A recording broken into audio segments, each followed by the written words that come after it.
अब है, आज हम मॉडल प्रैक्टिस सेट 1 का ही हिस्ट्री से पढ़ेंगे। देखिए इसमें भी 40 क्वेश्चन है 41 नंबर का। अब है 41 नंबर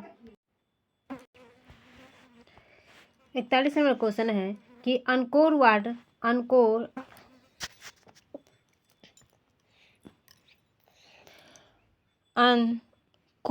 मंदिर का निर्माण किसने करवाया है? तो सूर्यवर्मन द्वितीय ने करवाया है। अनकोर वाट मंदिर का निर्माण जो है किसने करवाया है? तो सूर्यवर्मन द्वितीय ने करवाया है। अनकोर वाट मंदिर का निर्माण जो है किसने करवाया है? तो सूर्यवर्मन द्वितीय ने करवाया है। अनकोर वाट मंदिर का निर्माण जो है किसने करवाया है? तो सूर्यवर्मन द्वितीय ने करवाया है। अब है 42 नंबर क्वेश्चन कि भारत का कौन सा क्षेत्र भारत का पूछ रहा है कि भारत का कौन सा क्षेत्र एक समय अवंतिका के नाम से भी जाना जाता था? तो मालवा। भारत का ऐसा कौन सा क्षेत्र था जिसको अवंतिका के नाम से भी जाना जाता था एक समय में? तो वह मालवा था। मालवा अवंती को कोई जो किसी को इंतजार करता आने वाला रहता है तो क्या तो माले माल हो जाता है कि आए तो एबे करथिन, तो एबे करथिन और माले माल हो जाता है, इसलिए माले माल। अवंतिका के नाम से किसको जाना जाता है? तो मालेवाल, इसलिए मालवा को जाना जाता है। अवंतिका के नाम से किसको जाना जाता है? तो मालवा को जाना जाता है। तो भारत का ऐसा कौन सा क्षेत्र है जिसको एक समय में अवंतिका के नाम से भी जाना जाता था? तो मालवा को जाना जाता है। भारत का ऐसा कौन सा क्षेत्र है जिसको एक समय में अवंतिका के नामों से भी जाना जाता था? तो वह मालवा है, जिसको अवंतिका के नामों से भी जाना जाता था। और अंकोर वाट मंदिर का निर्माण किसने करवाया था? तो सूर्यवर्मन द्वितीय ने करवाया था। किसने करवाया था? सूर्यवर्मन द्वितीय ने। अंकोर वाट मंदिर का निर्माण किसने करवाया था? सूर्यवर्मन द्वितीय ने करवाया था। अब है 43 नंबर क्वेश्चन कि निम्नलिखित में से प्राचीन राजवंश कौन सा है? तो मौर्य वंश, जो कि प्राचीनतम राजवंश है। पूछेंगे ऐसा कौन सा वंश है जिसको प्राचीनतम राजवंश के नाम से जाना जाता है? तो वो मौर्य वंश है। ऐसा कौन सा वंश है जिसे प्राचीनतम राजवंश के नामों से जाना जाता है? तो वो मौर्य वंश है, जो कि प्राचीनतम राजवंशों के नामों से जाना जाता है। अब है उत्तर गुप्त युग में जो विश्वविद्यालय प्रसिद्ध हो गया था वो कौन सा विश्वविद्यालय है? वो नालंदा विश्वविद्यालय है। पूछ रहा है कि उत्तर गुप्त युग में कौन सा विश्वविद्यालय था जो कि प्रसिद्ध हो गया है? तो वो नालंदा विश्वविद्यालय था। उत्तर गुप्त युग में वह कौन सा विद्यालय था जो कि प्रसिद्ध हो गया है?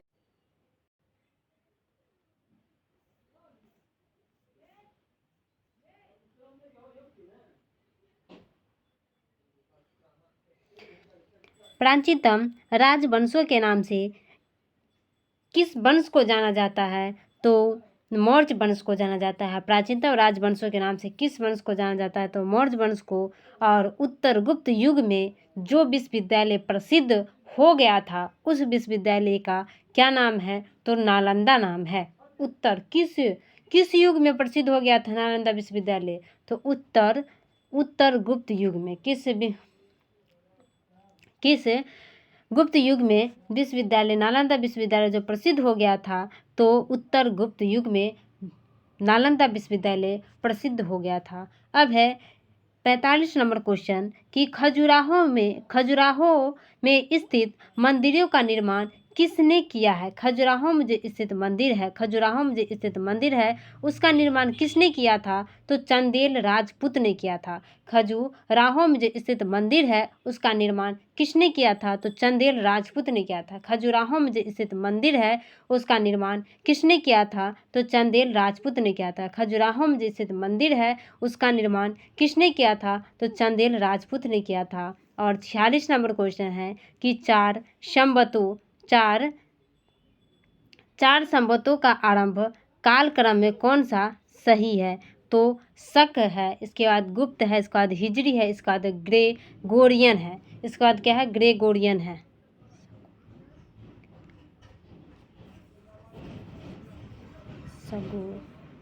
शक, गुप्त, हिजरी, ग्रेगोरियन। शक है फिर गुप्त है, फिर हिजरी और ग्रेगोरियन है। 4 संवतों का आरंभ के कालक्रम कौन सा सही है? तो पहले शक होगा, फिर गुप्त होगा, फिर हिजरी, फिर ग्रेगोरियन होगा। शक, गुप्त, हिजरी, ग्रेगोरियन। शक, गुप्त, हिजरी, ग्रेगोरियन होगा। शक, गुप्त, हिजरी, ग्रेगोरियन होगा। शक, गुप्त, हिजरी, ग्रेगोरियन होगा। शक, गुप्त, हिजरी, ग्रेगोरियन होगा। 4 संवतों के आरंभ के कालक्रम में कौन सा सही है? तो शक होगा, फिर गुप्त होगा, फिर हिजरी, फिर ग्रेगोरियन होगा। अब है 47 नंबर क्वेश्चन कि लाख बख्श की उपाधि किस शासक को दी गई है? तो कुतुबुद्दीन ऐबक को दी गई है। लाख बख्श की उपाधि जो है, लाख बख्श की उपाधि किस शासक को दी गई है? तो कुतुबुद्दीन ऐबक को दी गई है। लाख बख्श की उपाधि जो है किस शासक को दी गई है? तो कुतुबुद्दीन ऐबक को दी गई है। अब है 48 नंबर क्वेश्चन कि ग्रैंड ट्रंक रोड किसने बनवाया था? तो शेरशाह सूरी ने बनवाया था। ग्रैंड ट्रंक रोड जो है उसको किसने बनवाया था? तो शेरशाह सूरी ने बनवाया था। ग्रैंड ट्रंक रोड जो है उसको किसने बनवाया था? तो शेरशाह सूरी ने बनवाया था। 39 क्वेश्चन है कि यादव सम्राटों की राजधानी कहाँ थी? यादव सम्राट जो थे, यादव सम्राट, उसकी राजधानी कहाँ थी? तो देवगिरी थी। ग्रैंड ट्रंक रोड किसने बनाया था? तो शेरशाह सूरी ने बनाया था। ग्रैंड ट्रंक रोड किसने बनाया था? शेरशाह सूरी ने। यादव सम्राटों की राजधानी कहाँ थी? तो देवगिरी थी। यादव सब जो होता है वो लोग देवता को ज़्यादा पूजा करता है, इसलिए यादव सम्राटों की राजधानी कहाँ थी? तो देवगिरी थी। कहाँ थी? देवता सबको पूजा करता है इसलिए देवगिरी। यादव सम्राटों की राजधानी जो है वो कहाँ थी? तो देवगिरी थी। यादव सम्राटों की जो राजधानी थी वो कहाँ थी? तो देवगिरी थी। यादव सम्राटों की राजधानी देवगिरी थी। ग्रैंड ट्रंक रोड किसने बनवाया था? तो शेरशाह सूरी ने बनाया था। लाख बख्श की उपाधि किसे दी गई थी? कुतुबुद्दीन ऐबक को दी गई थी। अब है 50 नंबर क्वेश्चन कि कौन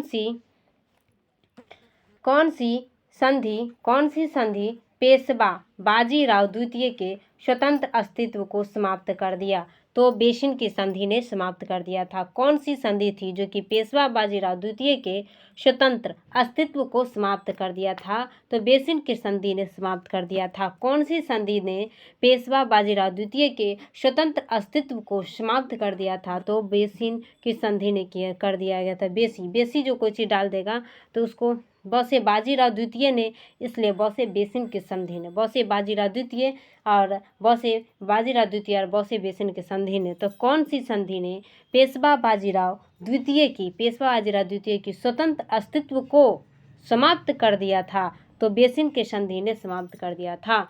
कौन सी पेशवा बाजीराव द्वितीय की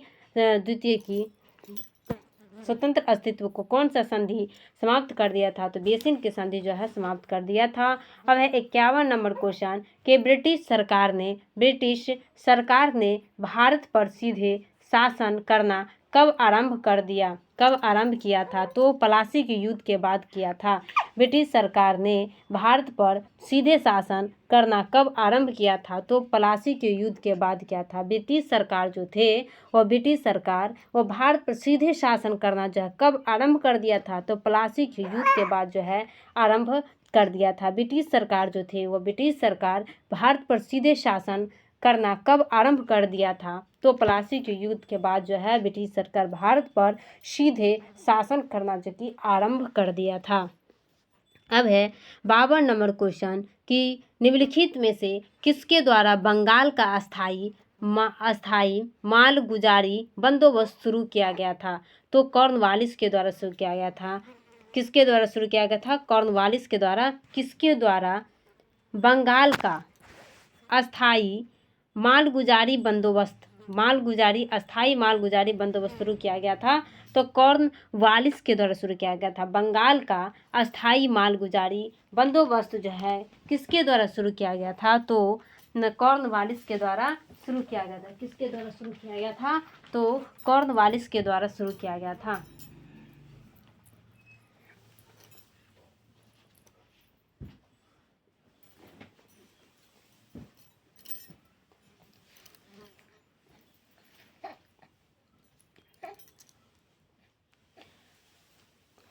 किसके द्वारा बंगाल का अस्थाई मालगुजारी बंदोबस्त जो है शुरू किया गया था? तो कॉर्नवालिस के द्वारा शुरू किया गया था बंगाल। इसके बाद है 53 नंबर क्वेश्चन, 53 नंबर क्वेश्चन कि सन 1857 53 नंबर क्वेश्चन है कि सन 1857 में 1857 के नेताओं में किसने सबसे पहले अपना बलिदान दिया? तो मंगल पांडे ने दे दिया था। किसने दे दिया था? मंगल पांडे ने दे दिया। सन 1857 के निम्न नेताओं में से, मतलब जितने भी नेता थे उनमें से किसने सबसे पहले अपना बलिदान दे दिया था? तो वो मंगल पांडे थे, जो कि सन 1857 में वो जो कि अपना सबसे पहले बलिदान दे दिए थे।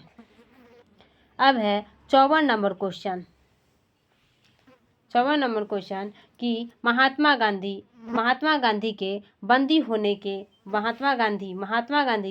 होने के बाद नमक सत्याग्रह का नेतृत्व जो है किसने किया था? तो अब्बास तैयबजी ने किया था। किसने किया था? अब्बास तैयबजी ने किया था। महात्मा गांधी जब वो जेल चल गए थे तो उनके बाद जेल जाने के बाद महात्मा गांधी के जेल जाने के बाद तो नमक सत्याग्रह का जो है नेतृत्व किसने किया था? उनके जगह पे, महात्मा गांधी की जगह पे नमक सत्याग्रह का नेतृत्व जो है वो किसने किया था? तो अब्बास तैयब जी ने किया था। अब्बास तैयब जी ने किया था। किसने किया था? अब्बास तैयब जी ने किया था।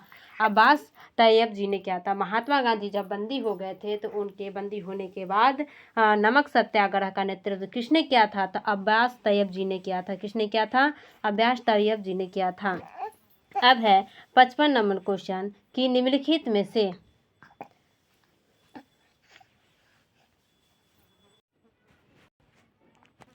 अब है 55 नंबर क्वेश्चन कि निम्नलिखित में किस आंदोलन के साथ संबंधित थे? चिपको या विनोबा भावे या मेघा पाटकर या संपूर्ण क्रांति? तो इसका ऑप्शन है कि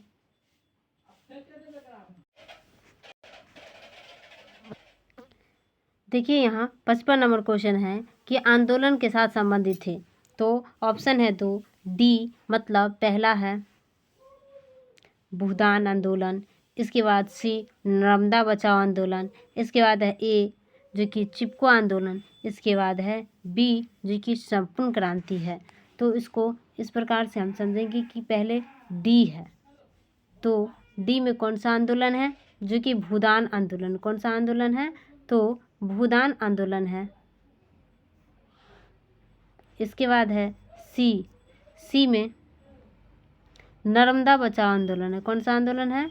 नर्मदा बचाओ आंदोलन है। इसके बाद है ए में है चिपको आंदोलन। ए में कौन सा आंदोलन है? चिपको आंदोलन। इसके बाद है बी में है संपूर्ण क्रांति। बी में क्या है? संपूर्ण क्रांति है। अब है कि 56 नंबर क्वेश्चन क्या है? 56 नंबर क्वेश्चन है जो कि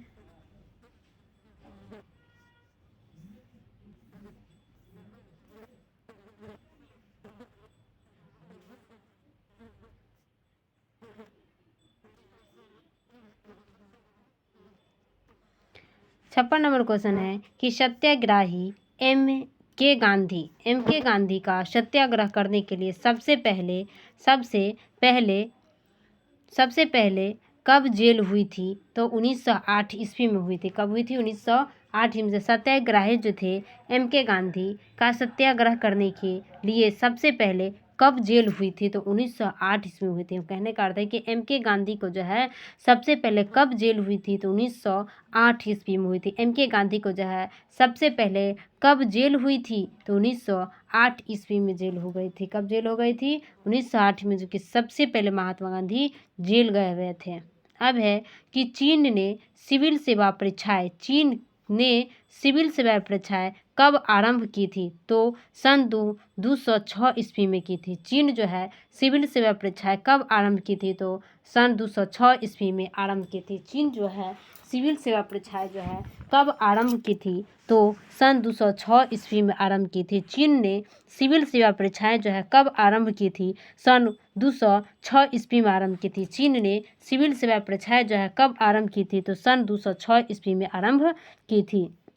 अब है 58 नंबर क्वेश्चन कि नमक सत्याग्रह के दौरान बिहार के लोगों ने नमक बनाने के साथ साथ सरकार के विरोध किस कर का विरोध करने का विकल्प चुना? तो चौकीदारी। कौन सा? चौकीदारी। नमक सत्याग्रह के दौरान जो है बिहार के जो लोग थे, नमक सत्याग्रह के दौरान बिहार के जो लोग थे वे नमक बनाने के साथ साथ सरकार के विरोध किस कर का विरोध करने का विकल्प चुना? तो चौकीदारी का चुना था। नमक सत्याग्रह के दौरान बिहार के जो लोग थे वह नमक बनाने के साथ साथ सरकार के विरोध और किस कर का विरोध करने का विकल्प चुना था? तो चौकीदारी का चुना था। किसका चुना था? बिहार के लोग नमक कर के साथ साथ चौकीदारी का भी चुना था। अब है 59 नंबर क्वेश्चन कि प्राचीन काल में स्रोत सामग्री लिखने के लिए प्रयुक्त भाषा थी। मतलब स्रोत सामग्री लिखने के लिए जो भाषा थी पहले कौन सी भाषा का प्रयोग किया जाता था? तो संस्कृत का। प्राचीन काल में स्रोत सामग्री लिखने के लिए जो कि किस भाषा का प्रयोग किया जाता था? तो संस्कृत भाषा का प्रयोग किया जाता था। किस काल में? तो प्राचीन काल में प्रयोग किया जाता था। अब है कि किस प्रकार का मृदभांड जो है, किस प्रकार का मृदभांड को जो कि पोटरी भी कहा जाता है, मृदभांड को क्या कहा जाता है? पोटरी के नामों से भी जाना जाता है। मृदभांड को जो कि पोटरी के नामों से भी जाना जाता है। तो किस प्रकार का मृदभांड पोटरी भारत में द्वितीय शहरीकरण के प्रारंभ का प्रतीक माना गया है? तो उत्तरी काले पोलिश युक्त बर्तन।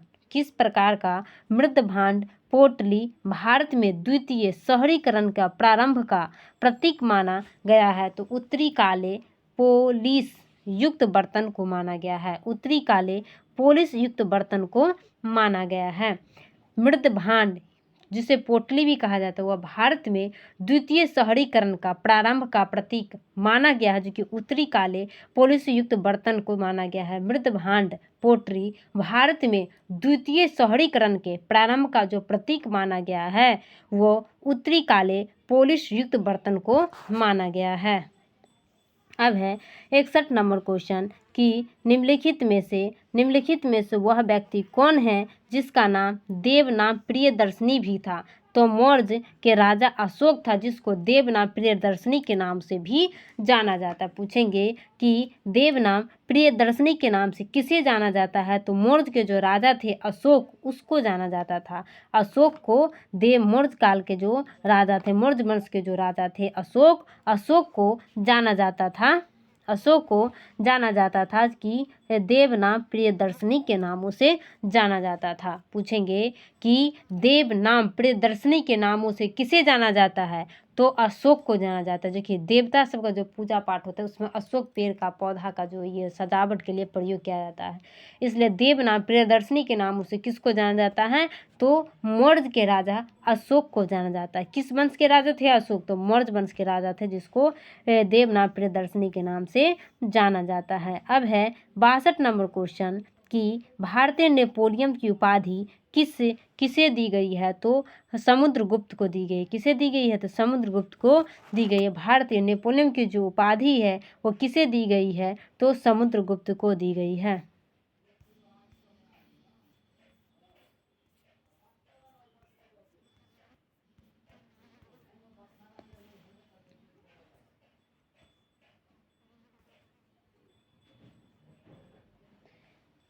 अब है 63 नंबर क्वेश्चन कि मोहम्मद बिन कासिम ने निम्नलिखित में से किस सन में सिंध पर विजय प्राप्त की थी? तो 712 ईस्वी में प्राप्त की थी। कब की थी? 712 ईस्वी में प्राप्त की थी। मोहम्मद बिन कासिम, कौन? कासिम। मोहम्मद बिन जो कासिम थे वो सिंध पर किस पर? तो सिंध पर कब विजय प्राप्त की थी? तो 712 ईस्वी में प्राप्त की थी। कब की थी? 712 ईस्वी में प्राप्त की थी। 712 से मोहम्मद बिन कासिम ने निम्नलिखित में से किस सन मतलब किस वर्ष जो है किस ईस्वी में वह सिंध पर विजय प्राप्त किया था? तो 712 ईस्वी में प्राप्त किया था। अब है 64 का क्वेश्चन कि सबसे प्राचीन कौन है? सबसे प्राचीन जो है सबसे प्राचीन कौन है? तो पाणिनि है। सबसे प्राचीन जो है कौन है? पाणिनि है। अब है 65 नंबर क्वेश्चन कि कुतुब मीनार किस प्रसिद्ध शासक ने पूरा किया था? किस प्रसिद्ध शासक जो कि पूरा किया था? तो इल्तुतमिश ने पूरा किया था। यहाँ पर पूछ रहा है कि किस प्रसिद्ध शासक ने पूरा किया था? तो इल्तुतमिश ने पूरा किया था। कुतुब मीनार को जो है किस शासक ने पूरा किया था? तो इल्तुतमिश ने। लेकिन नींव किसने डाली थी? तो कुतुबुद्दीन ऐबक ने नींव डाली थी। कुतुबुद्दीन ऐबक ने नींव डाली थी, लेकिन पूरा किसने किया था? तो इल्तुतमिश ने पूरा किया था। अब है 66 नंबर क्वेश्चन कि रुपया नामक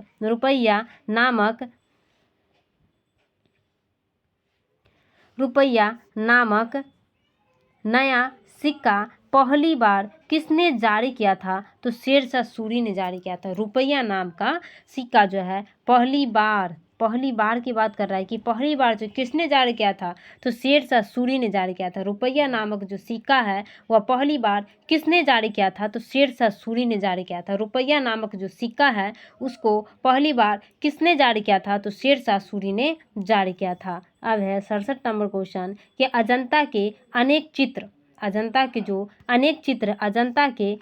चित्र किसके शासनकाल में बनाए गए थे? अजंता के अनेक चित्र किसके शासनकाल में बनाए गए थे? तो गुप्त काल में बनाए गए थे। कोई चित्र जो बनता है तो गुप्त रूप से बनता है, इसलिए कि बनाए गए थे वो गुप्त काल में बनाया गया था। अजंता के जो थे जनता सबसे कोई चित्र बनाएंगे तो वो गुप्त रूप से रखेंगे कि वो जनता लोग देख न लगे वो चित्र को, इसलिए गुप्त रूप से रखेंगे। इसलिए अजंता के अनेक चित्र किसके शासनकाल में बनाए गए थे? तो गुप्त के शासनकाल में बनाए गए थे। अजंता के अनेक चित्र जो हैं वो किसके शासनकाल में बनाए गए थे? तो गुप्त के शासनकाल में बनाए गए थे। अब है 68 नंबर क्वेश्चन कि लाल किले में मुगल अस्तित्व किसके पतन के साथ समाप्त हुआ? तो बहादुर शाह जफर के साथ समाप्त हुआ, जो कि बहादुर शाह जफर मुगल सम्राट के अंतिम शासक थे। बहादुर शाह जफर कहे या द्वितीय कहे, बहादुर शाह जफर को ही जो कि द्वितीय भी कहा जाता है, जो कि लाल किले में मुगल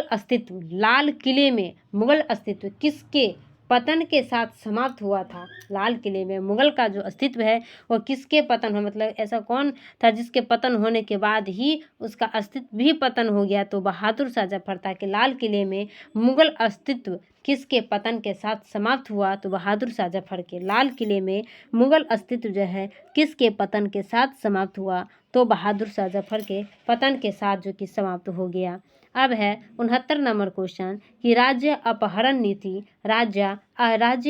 नीति सबसे पहले किस भारतीय रियासत पर लागू की गई थी? तो सितारा पर। लेकिन राज्य अपहरण नीति जो है किसने चालू किया था? तो लॉर्ड डलहौजी ने चालू किया था। राज्य अपहरण नीति किसने? लॉर्ड डलहौजी ने।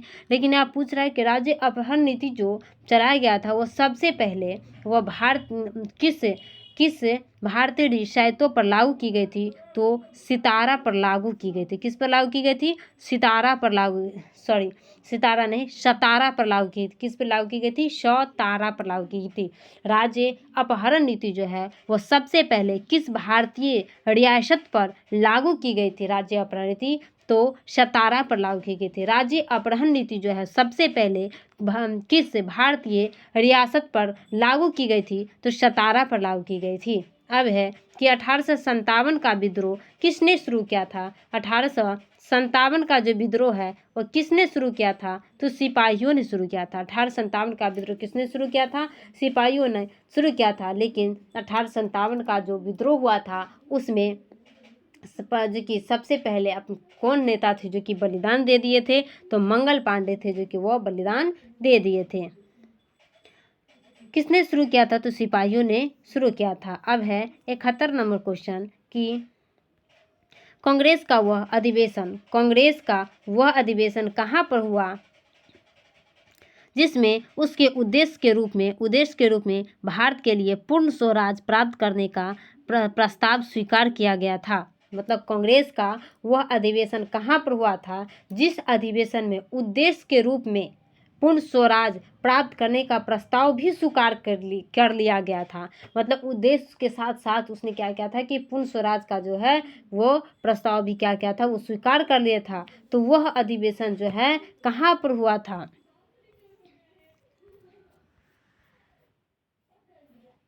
तो लाहौर में हुआ था। कहाँ पर हुआ था, लाहौर में हुआ था। कहाँ पर हुआ था, तो लाहौर में हुआ था। कहाँ पर हुआ था, तो लाहौर में हुआ था। कांग्रेस का अधिवेशन कहाँ पर हुआ था, जिसमें उसके उद्देश्य के रूप में भारत के लिए पूर्ण स्वराज जो है प्राप्त करने का प्रस्ताव स्वीकार किया गया था। तो वो लाहौर में हुआ था, जहाँ पर पूर्ण स्वतंत्रता प्राप्त करने का स्वीकार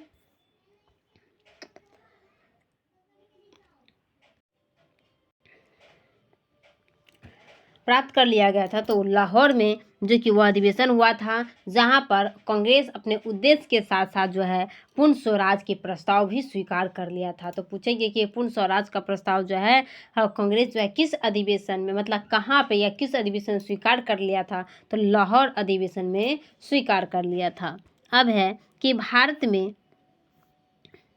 अब है 72 नंबर क्वेश्चन कि भारत में प्रथम सूती कपड़े का कारखाना कहाँ स्थापित हुआ था, तो मुंबई में हुआ था। भारत में प्रथम सूती कपड़े का जो कारखाना वो कहाँ पर स्थापित हुआ था, तो मुंबई में स्थापित हुआ था। अब है 73 नंबर क्वेश्चन कि महाराष्ट्र के संगीत रंगमंच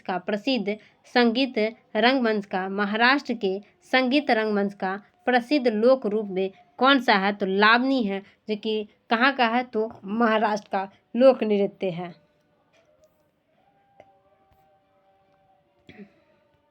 अब है निम्नलिखित में से वह शासक कौन था जिसने राज सिंहासन पर बैठने के लिए अपने पिता बिंबिसार की हत्या कर दी थी। अजातशत्रु था। कौन था, अजातशत्रु। अजातशत्रु जो है सिंहासन पर बैठने के लिए क्या किया, तो अपने पिता को ही हत्या कर दिया ताकि हम शासन करें। उस सिंहासन पर अपने गद्दी पर बैठने के लिए अजातशत्रु ने क्या किया कि अपने पिता बिंबिसार को ही हत्या कर दिया। तो अजातशत्रु का पिता का क्या नाम था, तो बिंबिसार नाम था। अजातशत्रु का पिता का क्या नाम था, तो बिंबिसार नाम था। तो अजातशत्रु ने सिंहासन पर बैठने के लिए क्या किया, जो कि अपने पिता बिंबिसार को ही हत्या कर दिया।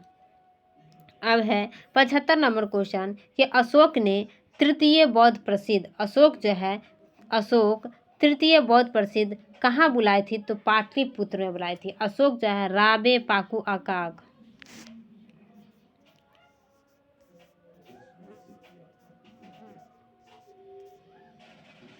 राजगिरी में, वैशाली में, राबे पाकू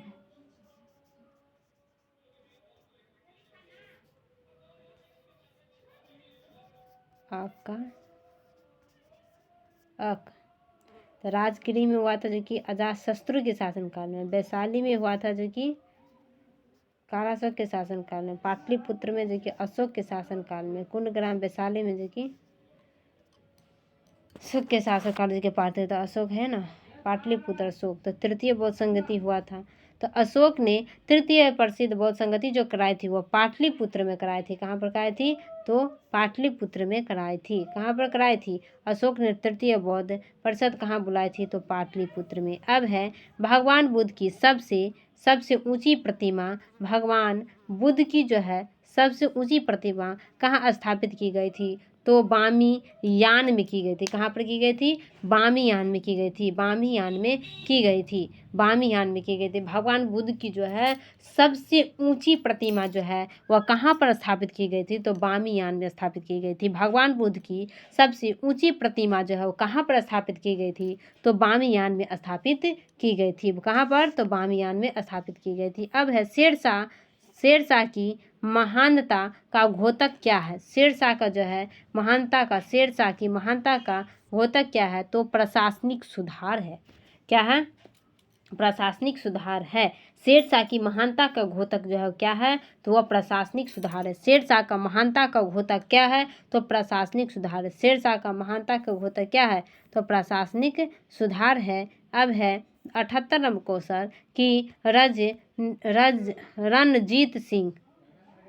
रणजीत सिंह की राजनीतिक राजधानी रणजीत सिंह की राजनीतिक राजधानी लाहौर थी। पूछेंगे रणजीत सिंह की राजनीतिक राजधानी कहाँ थी, तो लाहौर थी। रणजीत सिंह की राजनीतिक राजधानी जो कहाँ थी, तो लाहौर थी। वह लाहौर को किस नगर को उसकी धार्मिक राजधानी कहा गया था, तो अमृतसर को कहा गया था। किस नगर को जो है उसकी धार्मिक राजधानी कहा गया था, तो अमृतसर को कहा गया था। रणजीत सिंह के किस नगर को जो है धार्मिक राजधानी कहा गया था, तो जो कि अमृतसर को कहा था। रजनीश सिंह के राजनीतिक राजधानी तो लाहौर थी, लेकिन रजनीश सिंह के किस नगर को रजनीश सिंह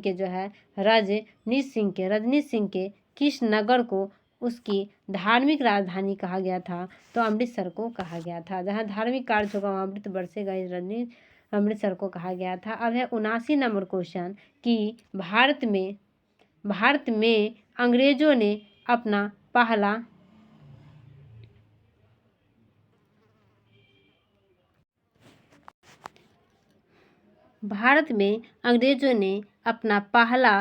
किला जो है कहाँ बनाया था, अपना पहला किला जो है कहाँ बनाया था। भारत में अंग्रेजों ने अपना पहला किला जो है कहाँ बनाया था, तो मद्रास में बनाया था। कहाँ बनाया था, मद्रास में बनाया था। भारत में अंग्रेजों ने अपना पहला किला कहाँ बनाया था, तो मद्रास में बनाया था। भारत में बात कर रहा है, भारत में अंग्रेजों ने अपना पहला किला जो है कहाँ बनाया था, तो जो कि मद्रास में बनाया था। और अंग्रेजों ने विद्रोह के 1857 के विद्रोह के दौरान भारत का गवर्नर जनरल जो है कौन था, भारत का गवर्नर जनरल जो है कौन था, तो लॉर्ड कैनिंग था। कौन था, लॉर्ड कैनिंग। 1857 के विद्रोह के दौरान भारत का गवर्नर जनरल कौन था, तो लॉर्ड कैनिंग था। कौन था, लॉर्ड कैनिंग था। कौन था, लॉर्ड कैनिंग था। 1857 के विद्रोह के दौरान जो है भारत का गवर्नर जनरल कौन था, तो लॉर्ड कैनिंग था। 1857 का विद्रोह जिस समय हो रहा था उस समय भारत का गवर्नर जनरल 1857 का विद्रोह होगा तो भारत का आदमी सबका सैनिक कम था, तो लोग क्या करेगा, कन्वे करेगा ना। इसलिए उस समय भारत का गवर्नर जनरल जो है कौन था, तो लॉर्ड कैनिंग था। और भारत में अंग्रेजों ने अपना पहला किला जो है कहाँ बनाया था, तो मद्रास में बनाया था। पहला किला जो है कहाँ पर बनाया था, तो मद्रास में बनाया था। और इसके बाद है कि रणजीत सिंह अपनी राजनीतिक राजधानी कहाँ थी, तो उनका राजनीतिक राजधानी लाहौर थी, लेकिन धार्मिक राजधानी जो है रणजीत सिंह की कहाँ थी, तो अमृतसर थी।